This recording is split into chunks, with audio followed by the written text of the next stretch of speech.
Way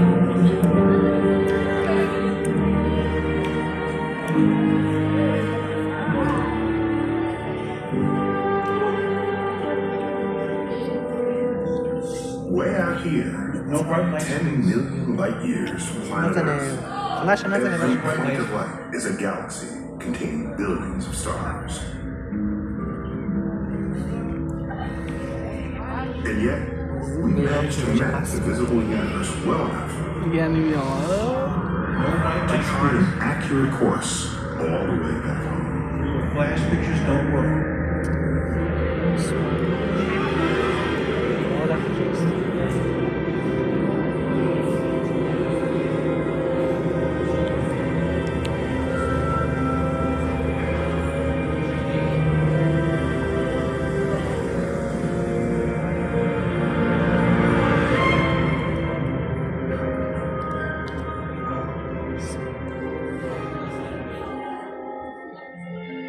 Just within the last 100 years, we humans, inhabitants of a small planet orbiting this unexceptional star, have learned where the galaxies are, what they're made of, and how they got to be that way.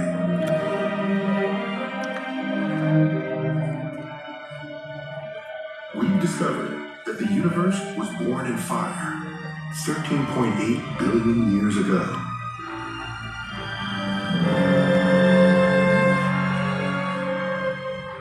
And that it's been expanding and evolving ever since.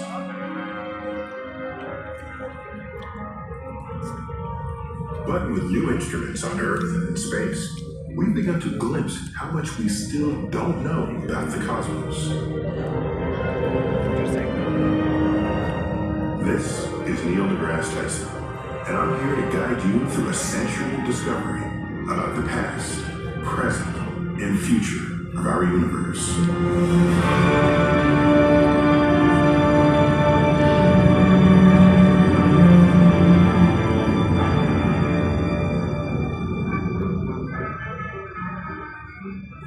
Our story begins in the 1920s, when astronomers, using what was then the world's largest telescope on Mount Wilson, near Los Angeles, began piecing together our place in the cosmos.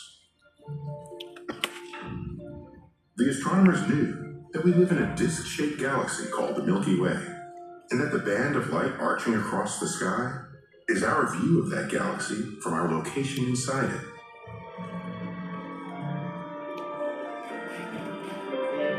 But their observations hadn't yet revealed whether any other galaxies existed.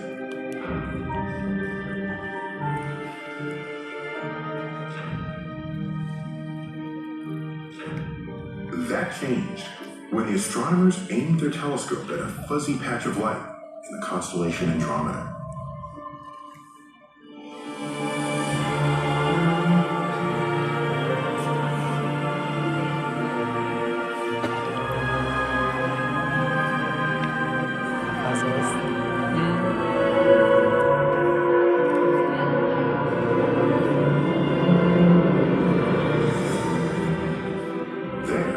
The astronomers identified pulsating stars like those in our galaxy.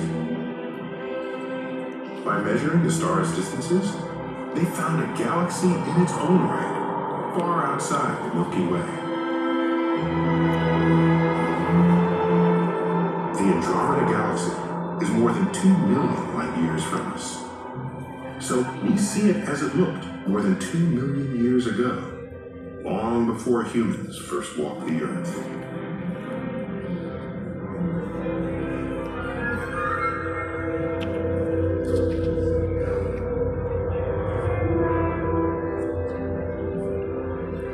As they probed deeper and located many more galaxies, the astronomers were startled to see that the light from distant galaxies was always stretched out to longer, redder wavelengths, signifying that they were all moving away from us.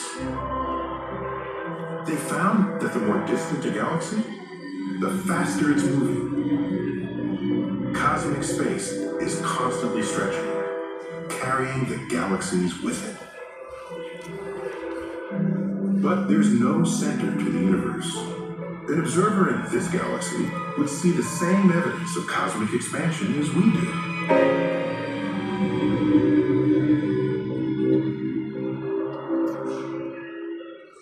So would observers in that one there. Wherever you are, it looks as if you're at the center and everyone else is speeding away.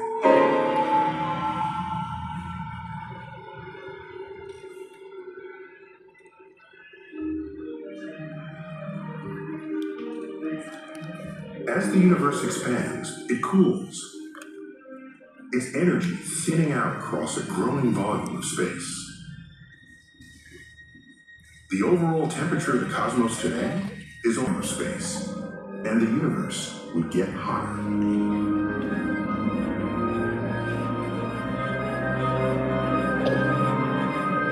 Realizing this, a few scientists calculated that the entire universe must have once been hotter than the sun. Skeptics ridicule the idea, naming it the Big Bang Theory.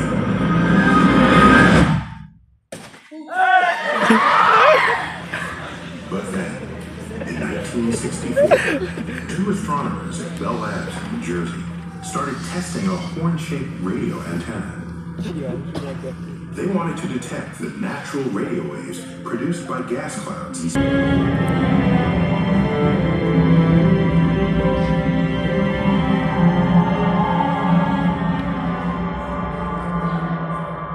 Satellites have since mapped the cosmic background radiation in detail, revealing how matter and energy were distributed in the infinite universe.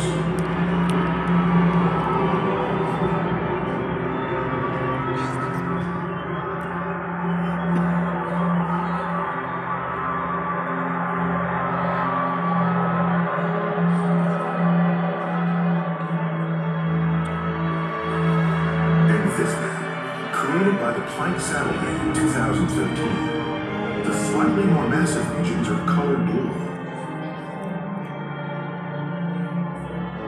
Over billions of years, they went on to form clusters of galaxies.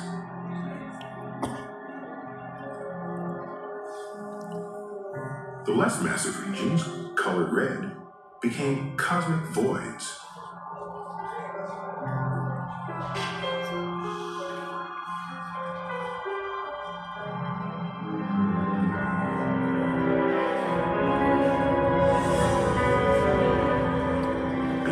Time for the light from distant objects to reach Earth. Everything we see in the sky belongs to the past.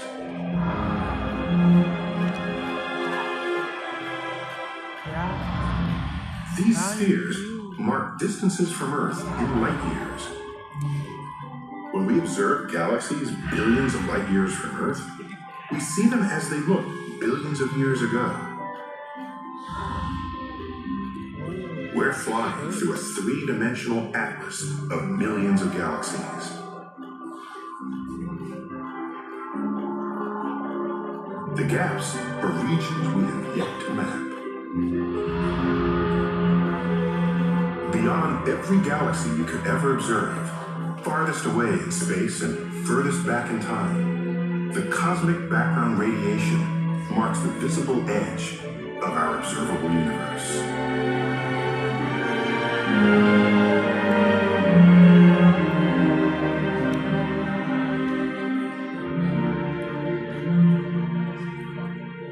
Yet, evidence of what happened even earlier in cosmic history can be found right in our own neighborhood.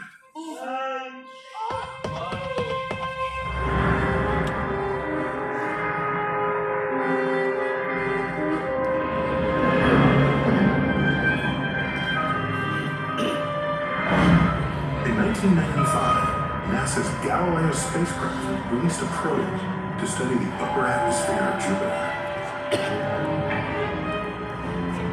Scientists had calculated that the simplest atoms were forged during the first minutes of the Big Bang.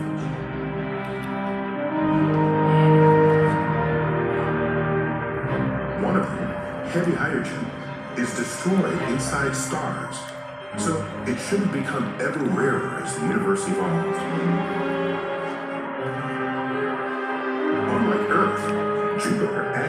cold storage locker, preserving samples of the materials from which the solar system formed more than 4 billion years ago.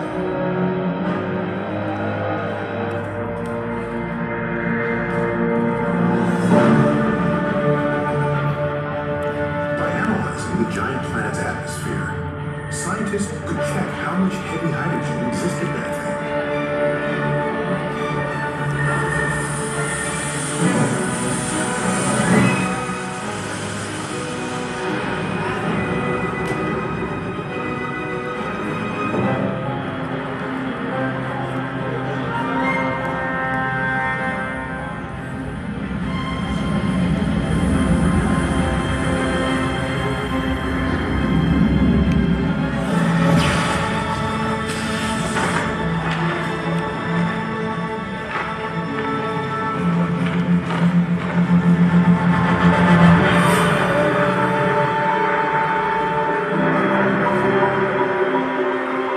Observations of the cosmic background radiation had established that the universe was once hotter than the surface of the sun. Galileo's audacious exploration of Jupiter found enough heavy hydrogen to confirm that during the first minutes of the Big Bang, the entire universe was hotter than the center of the sun. Hot enough to forge simple atoms.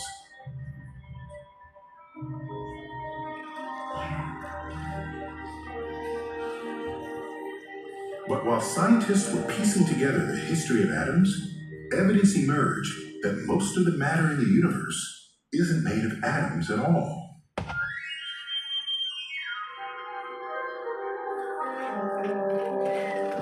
The universe contains clusters of galaxies with enough gravity to warp the space around it into a giant lens that distorts our view of the galaxies beyond. But when we calculate the strength of these gravitational lenses, we find that each cluster must contain 6 times more matter than we can see there. So now it seems that all the glowing stars are just the glittering froth on a dark cosmic ocean of invisible stuff called dark matter. The motions of galaxies within each cluster confirm the presence of dark matter.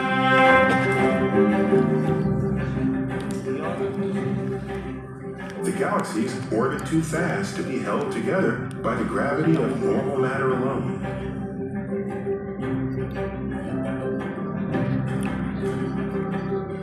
Remove the dark matter, its lensing stops, and the cluster flies apart.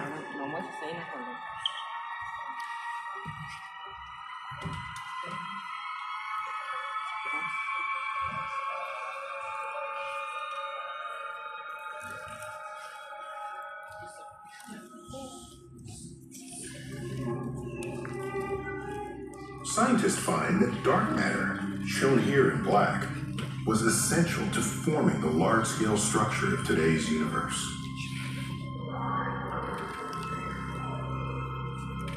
This computer simulation traces how cosmic structure evolved over time.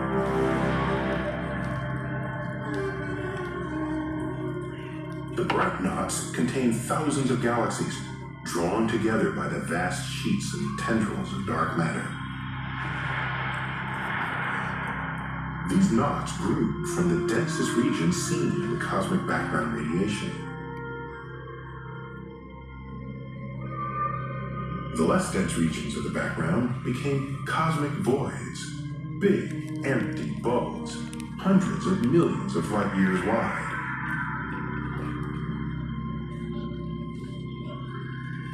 The gravity generated by normal matter is much too weak to create this cosmic web. Dark matter must be doing the job. What is dark matter? It's dark.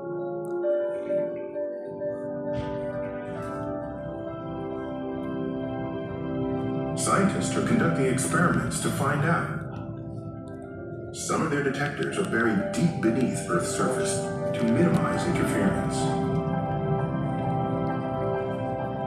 One detector, mounted on the International Space Station, looks for signs of dark matter particles interacting far across the galaxy.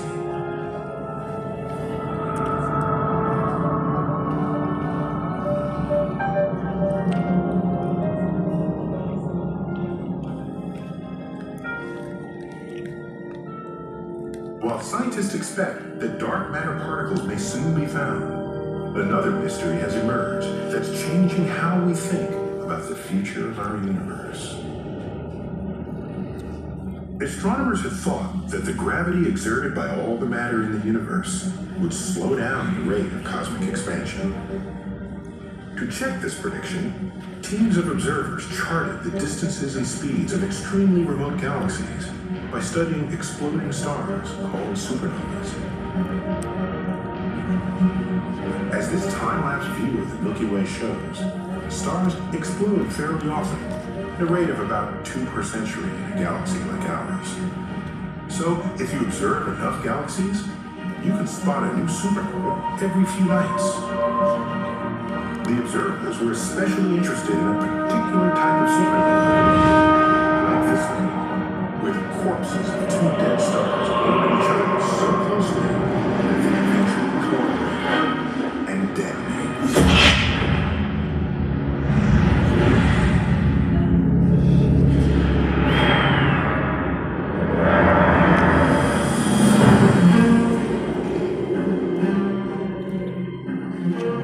Such supernovas are very bright and consistent in brightness, providing scientists with an extraordinary tool for measuring cosmic distances across the universe and back through time.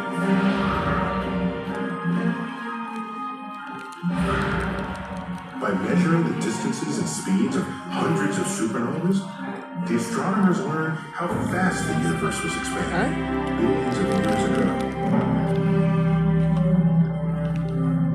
By 1998, to their astonishment, they found that the universe hadn't expanded faster in the past as expected. Just the opposite. It used to expand more slowly than it does today. The expansion rate isn't slowing down. It's speeding up, accelerating. And it's been accelerating for the past 5 billion years.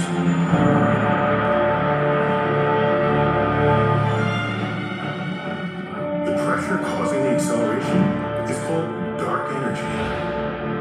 But that's just a label. Nobody yet understands dark energy, though it appears to be powerful enough to shape the course of cosmic destiny.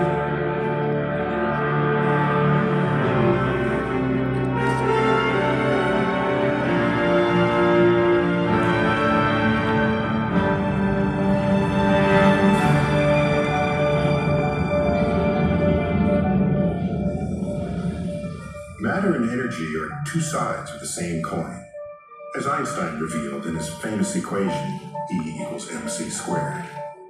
In those terms, dark energy weighs in at nearly 70% of the total stuff of the universe. Dark matter accounts for almost all the rest. Normal matter, all that we are, or all that we've ever seen or touched, amounts to less than 5% of the known universe.